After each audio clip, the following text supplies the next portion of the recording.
Propaganda. Propaganda and what it is and how it works. That's what we will be talking about today. But before, guys, before I go on a longer rant about propaganda and stuff, and most importantly about political propaganda, I first want to tell you what propaganda really is. When I say I propagate, I could be propagate obviously political opinions. That's what you are mostly familiar with. But I could also be propagating products. And so the propaganda that you are familiar with the most, that you come across every single day, are ads, advertisement. When a company propagates their product, that's the form of propaganda that you are most familiar with, and that's the type of propaganda that you come across the most in your life, in your day-to-day life. So what is advertisement? What I'm trying to do when I'm advertising for a company, I'm trying to change people's emotions about the product. We have to understand, first of all, it's very important to understand, we often think of ourselves as rational creatures, but in reality we are nothing else but the quite opposite. We are very emotional creatures, and rationale and logic comes dead last compared to emotions.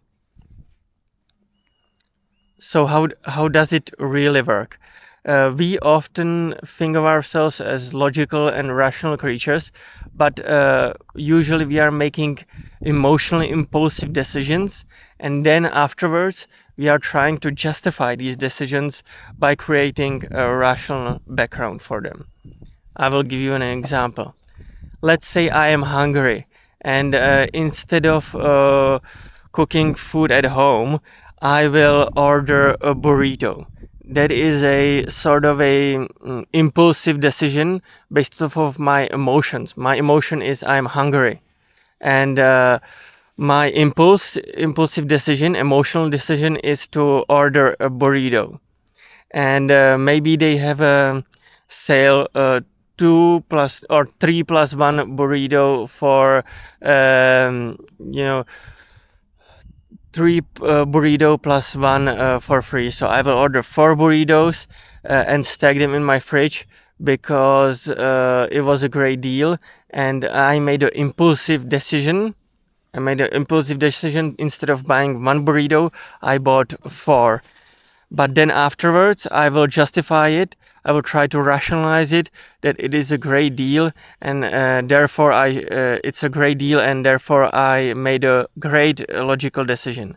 So first, I have made an emotional decision based off of my emotions. I was hungry. I made an impulsive emotional decision to buy a burrito, and then I double down by buying even more burritos, because based off of my emotions, I was convinced that this is even greater deal, and in my head I rationalized this, but in the end, after all, it was all just a emotionally impulsive decision at the moment made. And that's how we operate on day-to-day in our day-to-day lives. That's how we do most of the things in our lives.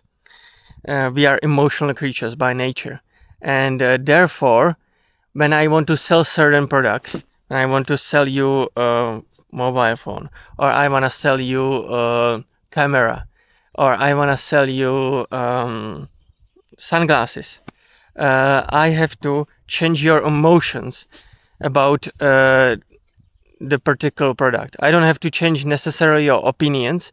Opinions are sort of deeper layer, but I just have to convince you that the emotion that you feel about the product justify purchasing it. And so I will create propaganda that will change your emotion about this product. For example, a lot of energy drink brands, they will try to partner with cool people, trying to convince you that their energy drinks sort of makes you cool. So when we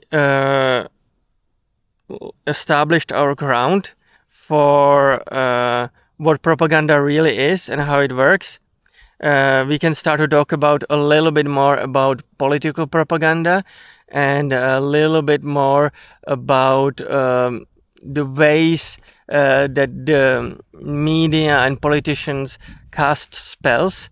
They basically use language in certain way to basically change your emotions about certain things, and they often do so by not lying necessarily, but by twisting the truth, because lying, we naturally recognize when someone is lying, but when someone is twisting the truth and just using spelling and using certain words to change your emotions, we are not as we are not necessarily noticing it as well as if someone is straight up lying.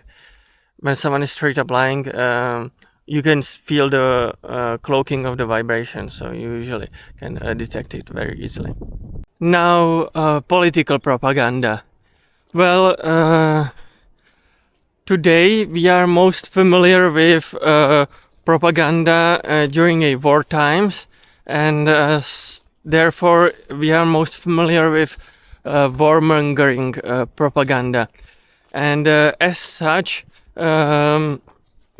basically the politicians and the media need you to rile up, basically be extra angry in order to go somewhere else and fight the enemy. They need you to be really riled up and willing to go and fight, which is much harder and harder to do in today's days because of social media, where you can see all of the horror that war brings. It is much harder and harder to do, but generally speaking, the mechanism behind propaganda stays always the same. You basically have to change people's emotions about the particular subject that you care about, and the particular subjects that you are trying to push forward. So in case of warmongering, it is a pro-war propaganda, and that you need people to be basically riled up. There are a lot of different ways how to achieve that, but one of the strategy that that we might have seen often use are false flags. They tend to be extremely effective because they basically push for war very, very effectively.